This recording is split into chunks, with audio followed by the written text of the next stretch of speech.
everyone, it's Robin, Artisan and Crafts, and welcome to my studio. Today we're going to talk about single fold binding. Now normally on a quilt, we do what's called double fold binding. But for the smaller projects, I like something that's not quite as bulky, which is why I go with the single fold binding. Now I have shown it to you in the past on a fabric postcard, but I thought I'd show it to you today on a mini quilt so that we have a better idea of the process and an easier way to see it. Plus, I believe I've changed my technique and just tweaked it a little bit over the years. That's the one that I worked on this morning, and this is the one that we're going to work on today. There's going to be a lot of things that are very similar or identical to your regular double fold binding. You see double fold binding on quilts, and a lot of people put them on all of their projects, mug rugs, bed-size quilts, table runners, tabletop, or anything that they quilt. Now, I still use the double fold binding on a quilt, something that is going to be used and washed regularly, a lap quilt, a bed quilt, something along those lines. But for the smaller projects, and definitely for mug rugs, I like to just use a single fold binding. It's less bulky. I don't know if you could tell just how flat the quilt is. A lot of times when you have the double fold binding, you have more of like a frame around your project. The binding sticks up higher because you need that extra strength and durability for wear and tear.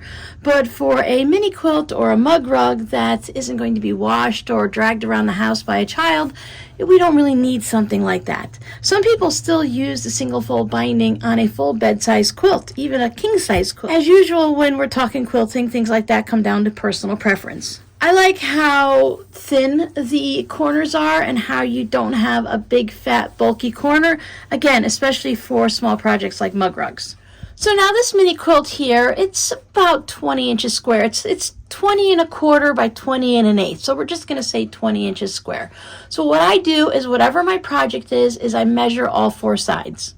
I use a calculator on my phone, but you can use a regular standalone calculator or a piece of paper or just add them all up in your head. So I need to add up all four sides to get my measurement. We figure it's going to be about 80 inches, 20, 40, 60, 80. But when we're doing binding, we tend to add about 12 inches extra just to make sure we have enough. So when we're doing our corners, and then we have enough to come across here and do our finishing technique. Like I said, I like to use the calculator on my phone. I will figure out my measurements and I'll put that number into my calculator. And then I will find my binding strip. This happens to be with a fabric. I actually have two different fabrics in here, but they are similar enough that I think it's going to work fine for this. Of course, you can do a scrappy binding just like you would with a regular project. For the single fold binding, people generally use 1.25 inches wide. And that's just as we cut it before we do anything with it. I actually cut mine 1 3/8 inches. I find for my style of binding, the way I sew and attach my binding, that I need that little bit extra, just 1/8 of an inch extra, to make sure that I'm going to get past that line from when we first stitch our binding down. You know, we have to bring our binding past that line. So I want that little bit extra. Some people go all the way up to 1.5 inches. Again, it's totally up to you. I would start with a mug rug and then just see. If you make 3 mug rugs, you can try 3 different size bindings for it. Maybe you want to try the 1.25 inches or 1.5 inches, or maybe you like me and you want 1 3/8 inches. When people use double fold bindings, some people cut theirs at 2.5 inches, some people cut it at 3, and others people cut it down to about 2 or 2.25. So again, find what works for you, and I'll give you a little tip when I go over to the sewing machine on how you can test before you get going too far when you're starting to sew your binding down. Now I needed to sew 3 strips together to get the measurements that I needed, and just like with regular binding, I folded mine this way and then stitched on the diagonal. Today is more about the actual technique of like the single fold binding versus a step-by-step binding tutorial. I will add some links in the description box below of some of my other binding tutorials. So if you're brand new to binding, you can go ahead and check those videos out and then come back and see how this technique works. So I have all of mine cut, what I think I'm going to need. I have a little bit extra, of course, because I don't like to have to go back and find more fabric, cut a new strip, and attach it. But sometimes that happens. When I do any style of binding, I always press my seams open. That way it reduces the bulk, so when you bring over your binding, you have that diagonal strip that goes in 2 different directions. So the binding is here, the So you have that seam here, but when you come around to this side, it's in a different spot, so they're not right on top of each other. But of course, remember, this is your binding. If you like to do the blunt one where you just sew them together like that, like you would when you're making your blocks, go for it, however it works for you. Now for this technique, when I'm over at the ironing station and pressing it, one end, this is going to be the beginning end, I like to fold this over on a diagonal and then just give it a nice press. And this is the part that I'm going to start with. So we have a little bit of a different technique guide I use for the single fold binding. When I do the normal double fold, I do like to have the exact same seam like this, but for the single fold I have a little different technique. So today we're going to stitch our binding down completely by machine. I find that it's quick and easy, it's great for the smaller projects, but if you enjoy hand sewing, you can still do that. So if you're going to be hand sewing it down, you're going to do the same technique that I'm going to show you, but you're going to be stitching your binding down onto the front, bringing it around to the back, and then that's where you'll hand stitch it. For me, I'm going to start on the back, bring it around to the front, and then I'm going to machine stitch it down. There you go. Can you see the machine stitching there on the front of it? Now before I take my quilt over to the machine to sew it down, I like to first double check that I'm not going to have any of my joins in the corners. It doesn't take but a couple of seconds to test it all out so that I can adjust it. Now you could have your joins here in the corner, but that does add that extra bulk and it just makes it a little harder to do the corners. So if you can help it, it's good to avoid having that. So I just pick a spot somewhere about in the center of any of the sides. It doesn't have to be exact. You don't have to measure it or anything. And I'll just clip my beginning piece right on there. Then I will take this around and I will do my actual folds here in the corner. I'm not being super precise, I just want to get a basic idea. So far I haven't hit a join. So here's my join, my first one. So it's right there close to the center, so I know even if I didn't do it exactly right, that I am far enough away. If my join was really close to the corner, then I might want to make sure I'm precise, or I'd probably move it completely. And I just keep double checking.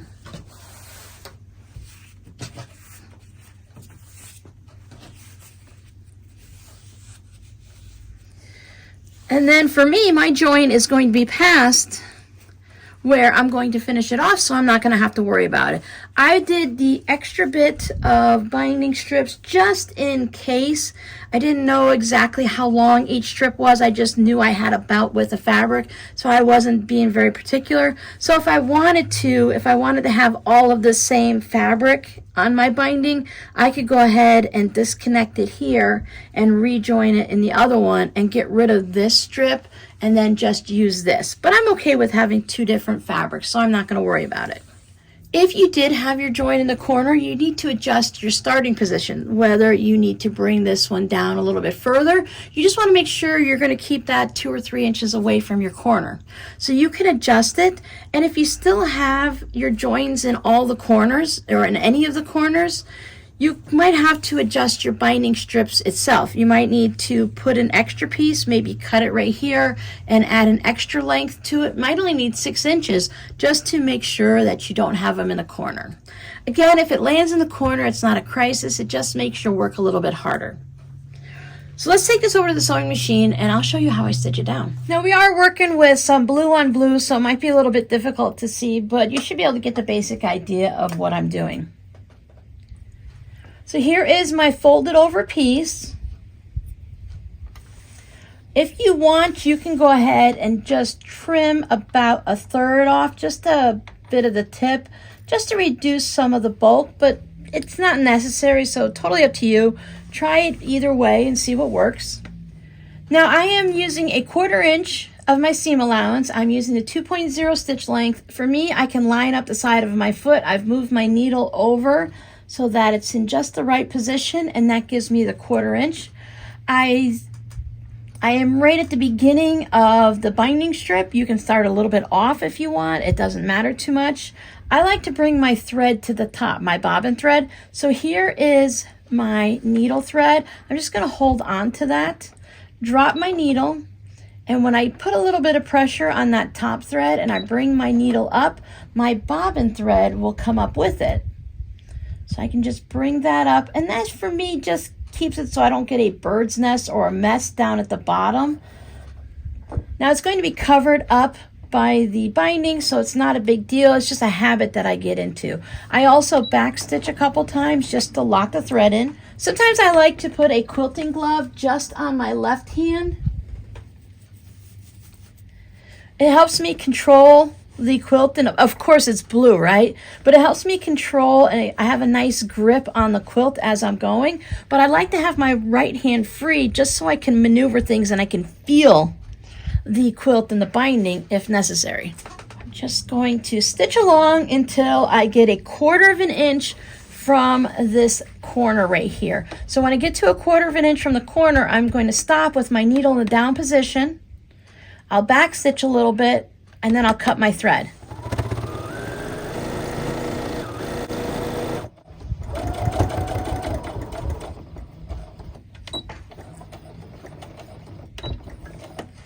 Now, some people put a pin right at the end of their quilt right here at 1/4 inch mark.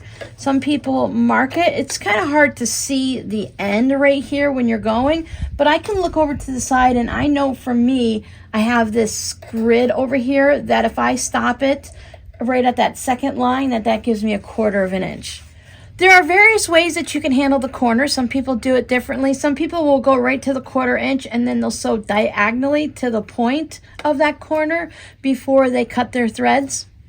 This has always worked for me, so this is really just what I've been sticking with. If you find the technique and the style that works for you, then that's great. Then you can go ahead and stick with it, and don't worry about what other people are doing, because we're each different and things work differently for us. So I fold my corner up. I want to make sure that my binding strip is an equal line with this one. So as I'm looking up, I'm going to see that the quilt goes right into my binding. And I fold it back down to myself. And again, I like to bring my thread back up just so I don't have to use my scissors and clean up any messes when I go to turn my binding around to the front. This is why I don't wear the glove on the right hand, so that I can actually feel the thread.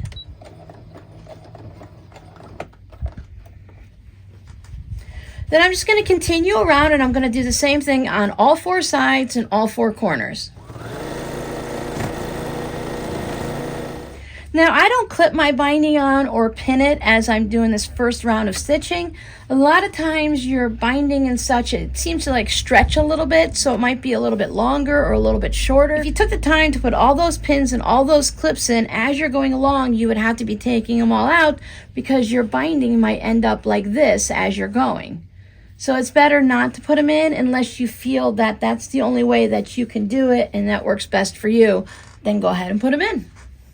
So I've made it around to my 4 corners, and now I'm back to the beginning where I first started my binding. So there's my little corner. I have that corner folded down and I stitched right over it. We're not creating a pocket like we would sometimes with the double fold. I am just going to lay my strip right over where I started. I'll show you when I get a little bit closer. So you can see right here, this is where my binding starts. So here's my angle. I'm just going to lay this strip right over it, and I'm just going to keep sewing until I get past where this little flap is. I cut that diagonal so that when I fold it around to the front, I'm going to have that same diagonal look of the seam like I did with all of my other ones. That's why we went ahead and folded it that way. If we'd have done the blunt edges all the way across, then we could have just taken the end right here and we could have just folded over just nice and straight. Since I did all my seams on the diagonal, I want this piece on the diagonal also. So what I like to do is you can just hold it. I usually go just about an inch or so past. And you can put a pin in it, you can put a little crease. I don't like to cut it until I'm sure that I've gone past where I need to be. Because if something happens and the binding gets stretched or pulled, or I did the fold or the cut wrong, the fold is easy to adjust. The cut is kind of permanent. I would have to add extra strips of fabric onto it. So I'll just put your finger here on the fold. Make sure everything's staying lined up. Stitch up to that fold. Back stitch. And remove my binding. So there's where we stop stitching, and when I fold this back, you can see that I've gone past this section. You don't want to go too far because you're just going to add extra bulk. So I probably went a little further than I normally would, but only by a few stitches, so it's no big deal. So I can just take my scissors and trim that straight off. Now, since I use the same width for all of my single fold binding, I usually just wrap this extra bit up.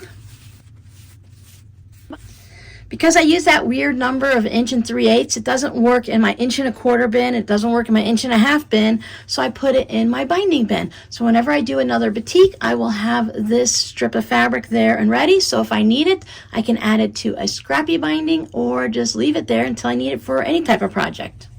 Now, after I stopped here and I cut my thread, when I started to come back down the corner, I brought my thread up to the top.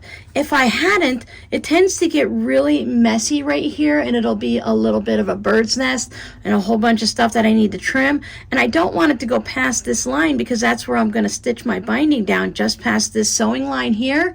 So if you had thread peeking out, it's just not fun. So with it brought up to the top, I just take that little extra step, and then I can just go through and trim all of these threads off.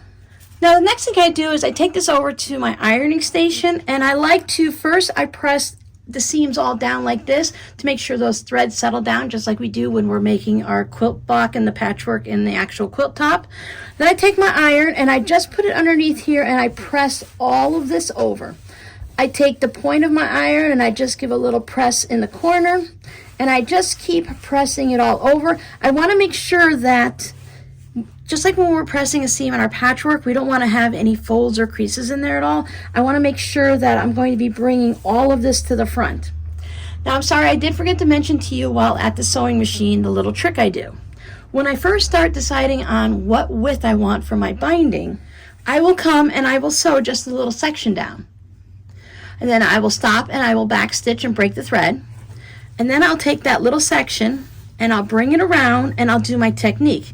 And for this one, that means I'm going to fold my fabric of the binding just to the edge of the quilt, and then I'm going to bring it around. And as long as it goes past the stitching line, this line of stitching that I did when I put the binding on, then I know it's wide enough. So if it's cut a little short and it goes like that, that's not going to work. And if I cut it a little bit wide, and then I'm going to have an extra wide bit of binding on the front of my quilt. Now, I might want that. Sometimes I like to have an extra wide binding. I want it to be like a picture frame.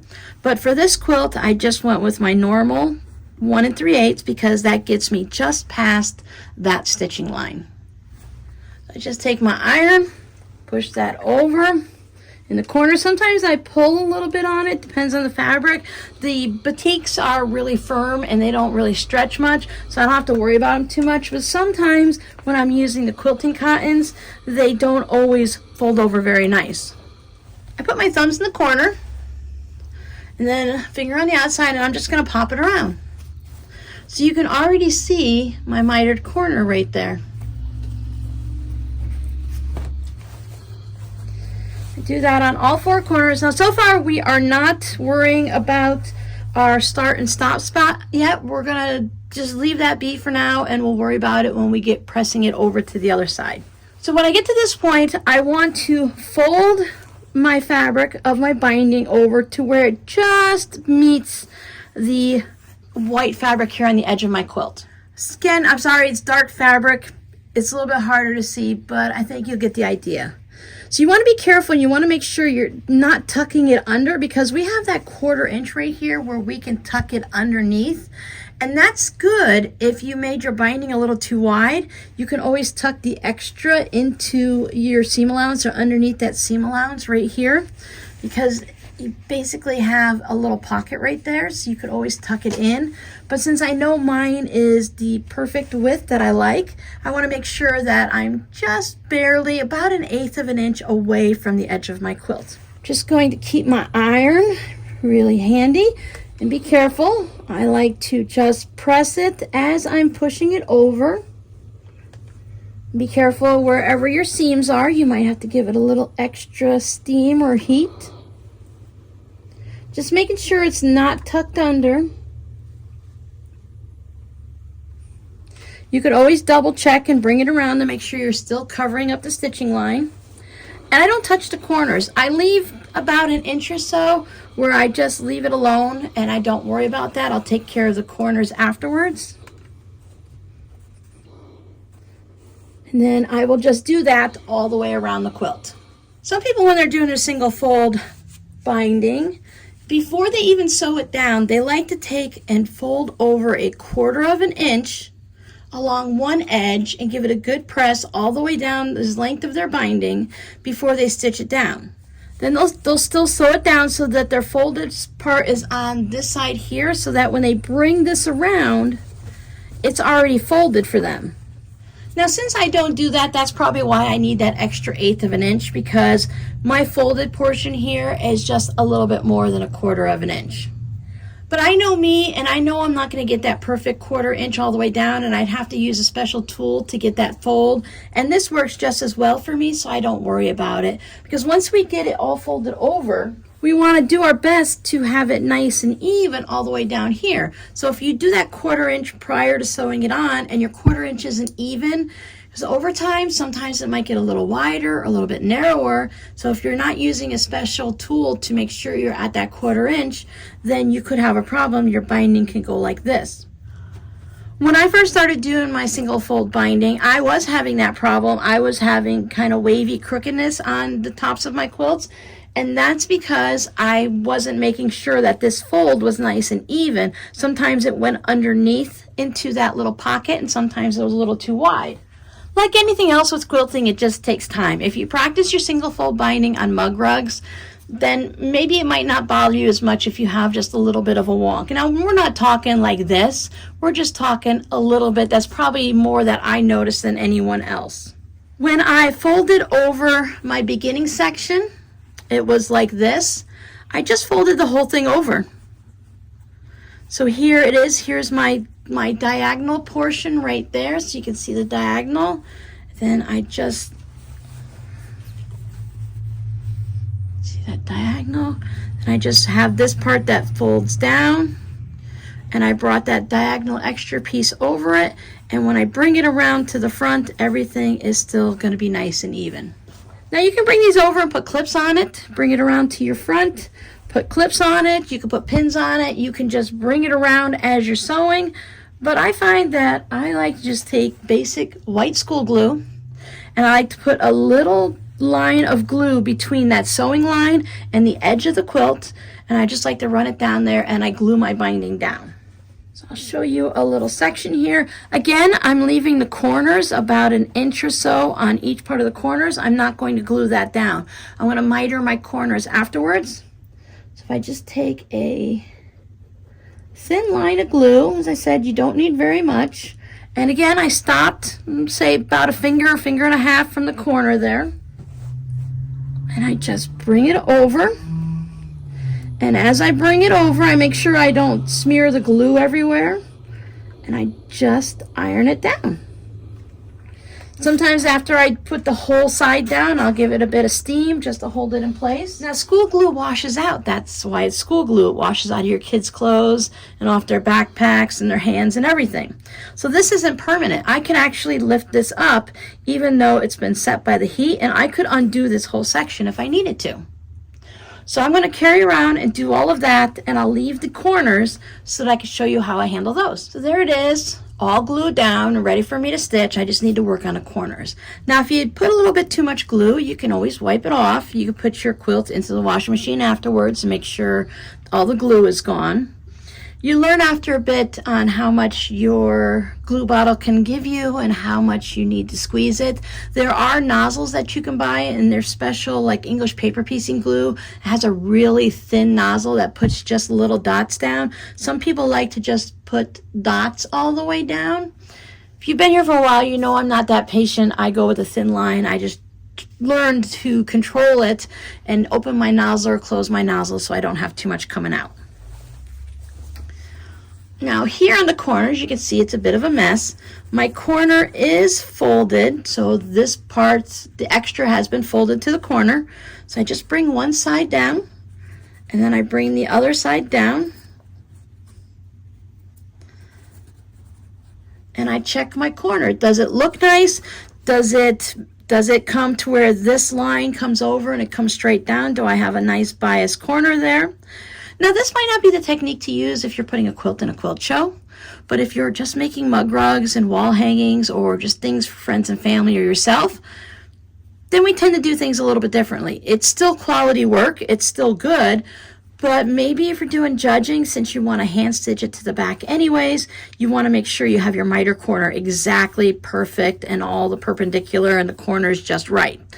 But for ourselves, I think it's pretty good. It looks really nice. I don't have it going weird and cattywonker that way. There's not extra going that way. I have that nice corner there. And then I just take a clip and I just clip it like that. Then I bring over the next corner, make sure everything is folded down, remove any threads that are popping up. So my right hand side is going like this. And then I'm going to bring, see, I just put my thumb up to the edge there, and I grab this point, and I can adjust where this point is just by moving the fabric a little bit. And when I bring it down, now this one might not be exactly perfect, but it's a really dark binding and it's really busy. So I'm going to go ahead and put it on there because 1/8 of an inch being off a little bit isn't going to bother me. For me, I find 3 corners are perfect and one of them is always off just a smidge. I used to spend a lot of time messing with it. You can adjust how far your edge is folded in. Fold it in a little deeper, pull it out a little bit. You can adjust this, but you still want to have that nice perfect corner. So if your piece folds over and it's not exactly perfect right there meeting in that spot, and sometimes that just happens. It's not noticeable, as I said, in the dark fabrics like this. So if your binding is very busy or very dark, it's not noticeable. See, those were all 3 were perfect, and the 4th one was just a smidge off. So now I'm going to take it over to the sewing machine. I'm going to stitch it down. This is my regular multi-purpose foot. It has the little clear spot. It's nothing exciting for me. It's a J. So there's nothing fancy about it. It has a little cutout here. So that's just your normal everyday sewing foot. My brother's sewing machine came with this foot and my Juki came with this foot. One of them calls it a stitch in the ditch foot and the other one calls it an edging foot. So I'm not sure what your machine might call it, but you see how it has this big bar back there? And then it can move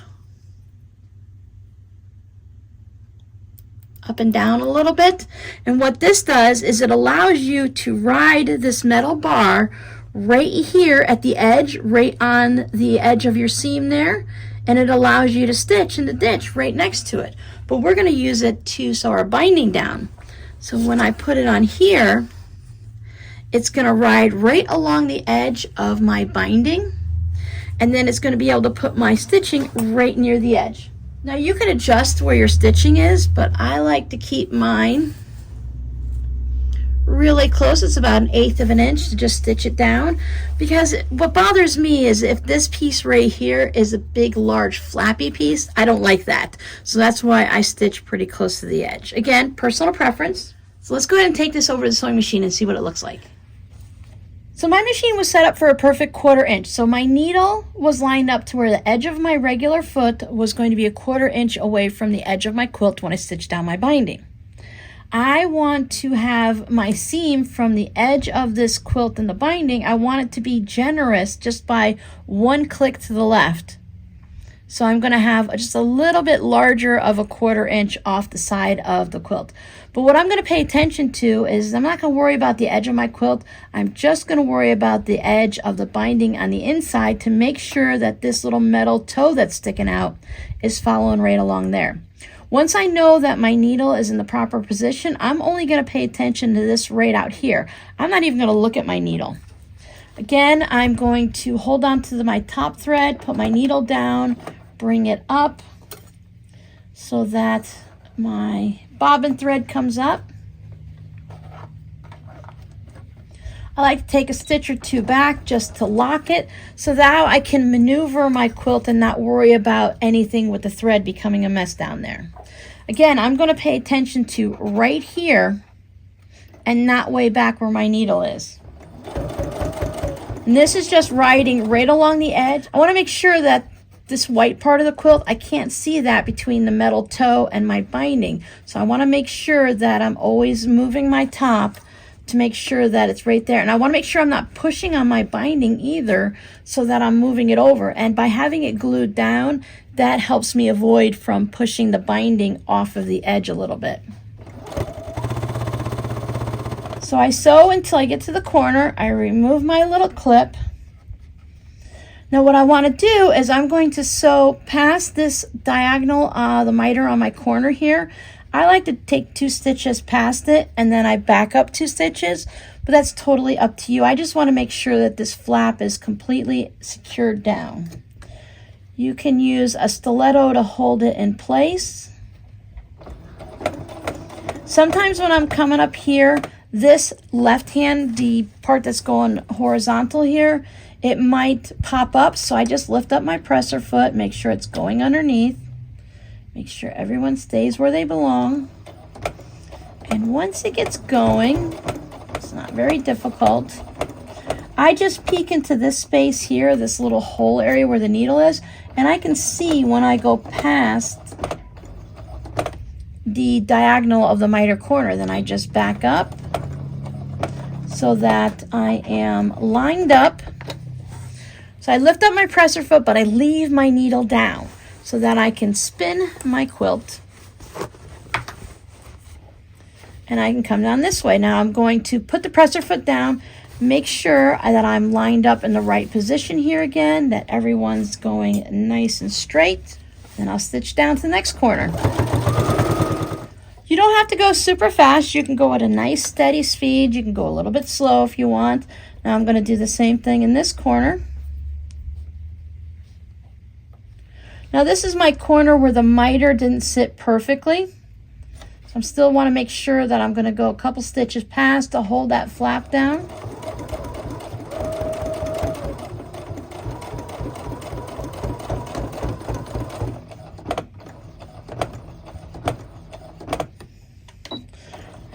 Back stitch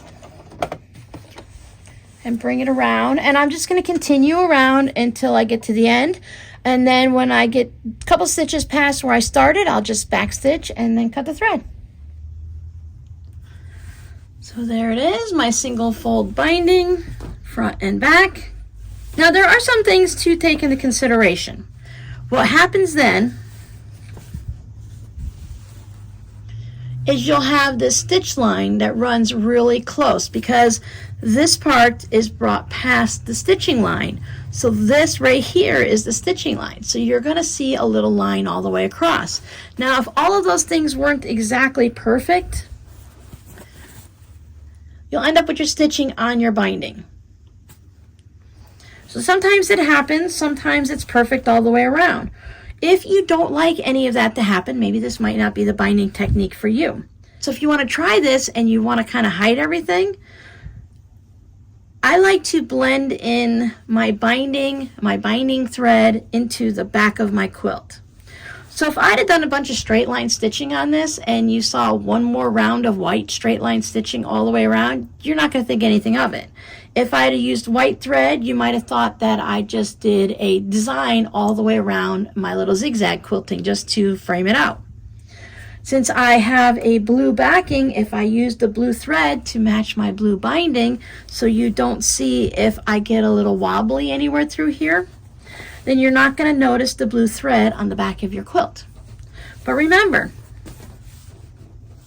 it's the back of your quilt. And while you're practicing, you're going to have some oops here and there. And when you become experienced, you're still probably going to have an oops here and there.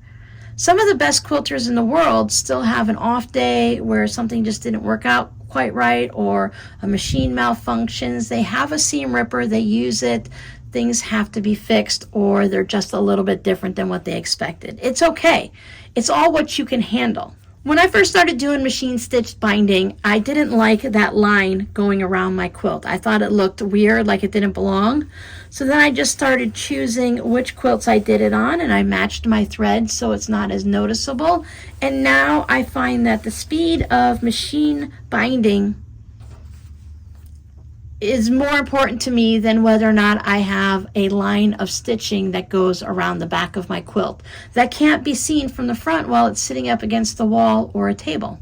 We all have to choose what works for us, and it's great when you can see a variety of techniques and see how they work out, test them out on a small project like a mug rug or a little mini quilt, and see if it works for you.